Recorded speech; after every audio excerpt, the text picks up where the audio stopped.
Washington FM, no alarms. Current depth is 375, all scrubbers checked.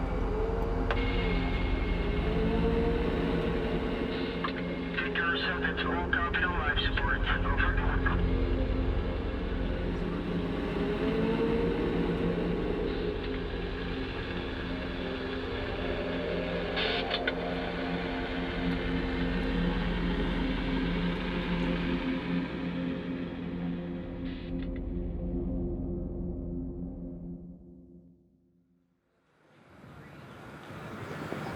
As dawn breaks on the Caribbean island of Curaçao, scientists, explorers, and crew board the research vessel RV Chapman, heading on a scientific expedition in the deep ocean.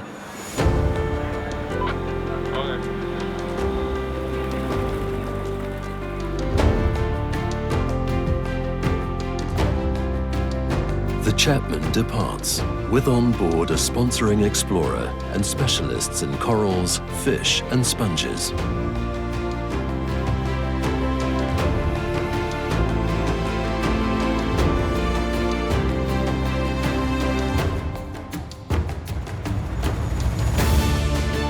The destination, Klein Curaçao, is flat, empty, and uninhabited.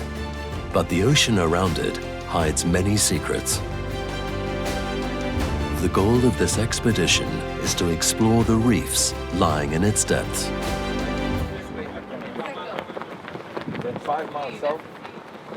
I'm a research scientist who specializes on coral reefs and coral reef ecology.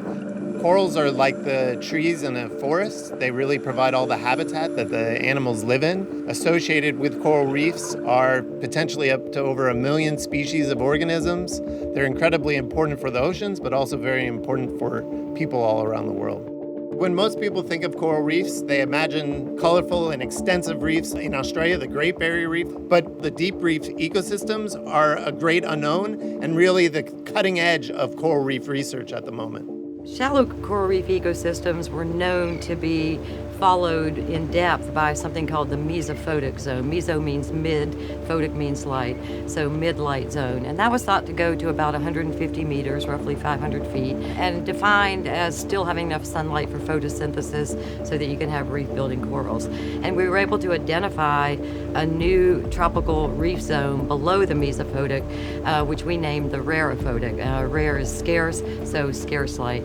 And there had been very little study done below the mesophotic in tropical regions. We're really interested to know if any of the species from the shallow reefs live down deeper. We also want to learn more about how these deeper reefs deal with climate change, pollution, and overfishing. See if they're more or less sensitive to shallow reefs to try to get a better idea how we can protect this really unique and important ecosystem.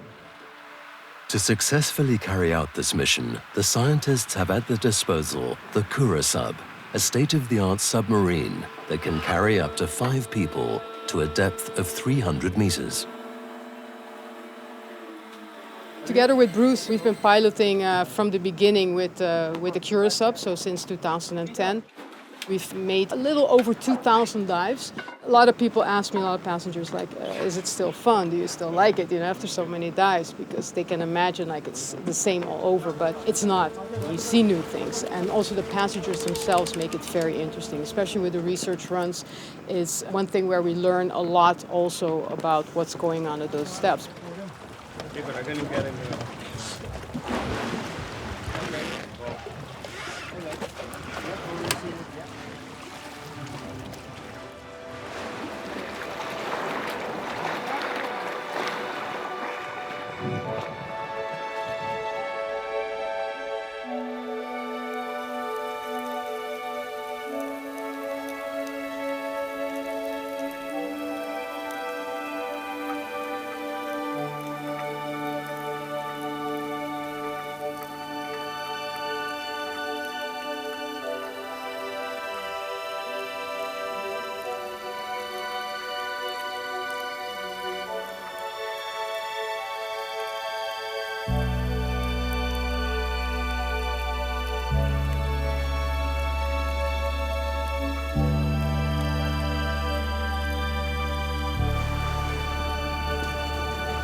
Vamos a ver, Nadie se por van a ningún lado. salir. Sí, ya van a salir.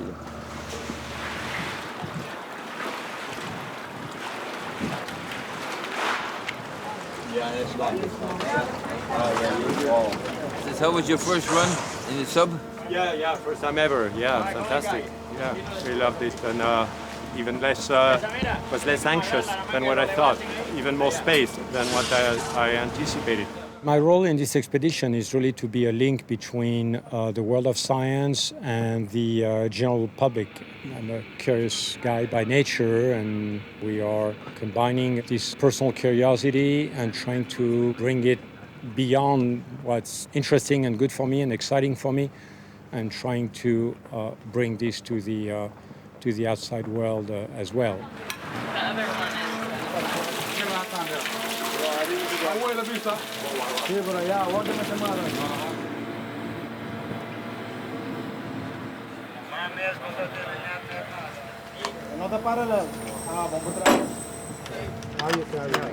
Okay. All right.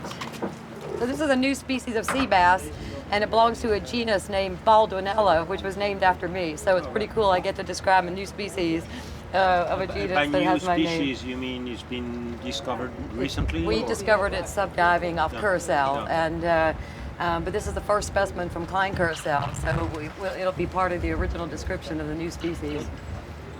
Beautiful, huh?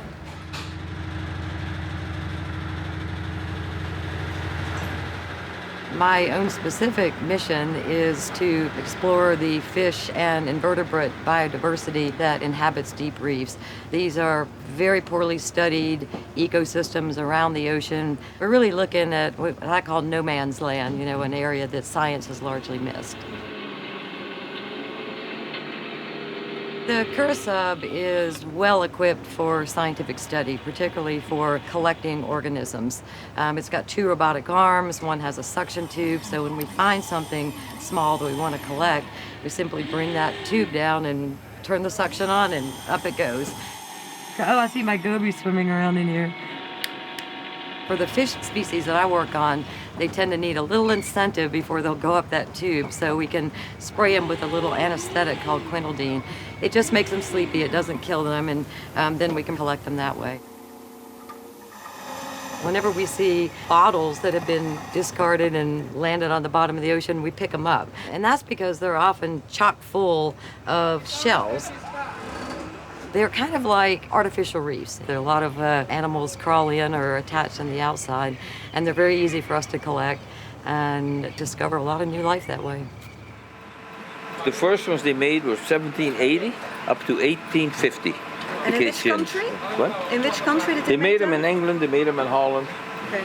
But I'm just getting some of the animals off that are using the glass bottle as a substrate. So there are some really nice Hey, look. solitary corals on it. So that is quite nice. Oh, yeah. I'm here to look at the biodiversity of sponges in the deeper reef zones because we don't know so much about this specific zone. We do know that sponges are becoming more abundant in the Caribbean reefs, so they're actually threatened coral reefs. I have several different interests. So one is the biodiversity of this specific reef zone. And second, I look at bacterial communities inhabiting sponges because sponges harbor an enormous diversity of these bacteria. And sponges are also responsible for nutrient recycling and for producing very interesting bioactive compounds, which can be used as pharmaceuticals for people.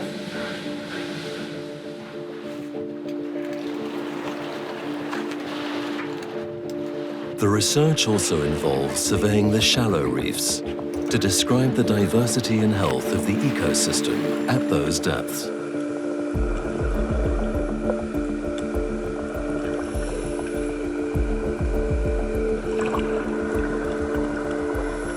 In addition to scuba diving, a remotely operated vehicle is deployed to film less accessible areas. I'm pointing east now. There's a lot of currents.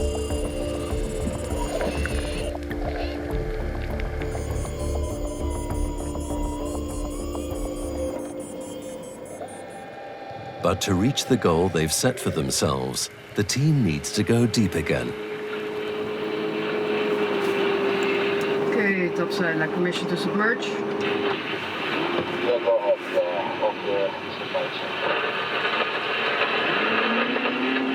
From previous work on the main island of Curaçao, they found corals going all the way down to 100 meters. So we're really trying to focus in and see if there are any reefs that deep.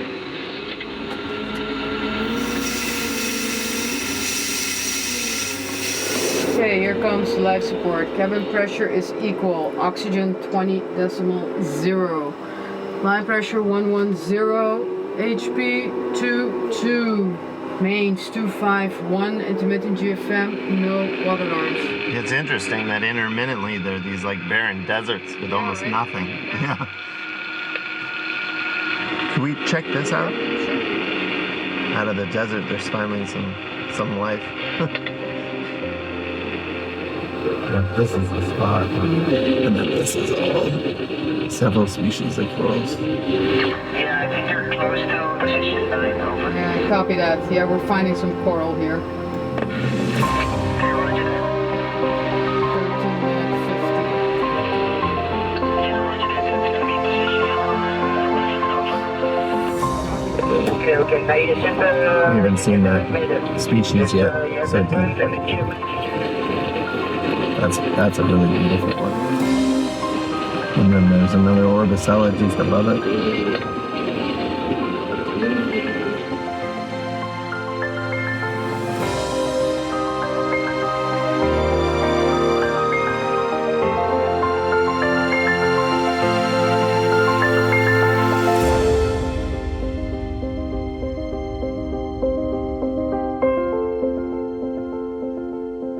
So this expedition was very successful. We were able to find deep reefs going down to about 80 meters in Klein Curaçao, but really it's the tip of the iceberg. Now that we know that the corals are there, there's many more years of research that we can do to really start to understand how these reefs function.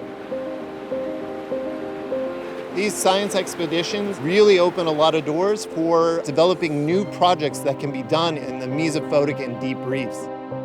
In the shallow reefs, there's been a lot of work in Curaçao looking at reef restoration to replant endangered coral species onto the reef. I'm really excited to see how successful they're going to be and if we may be able to protect deeper reefs in a similar way.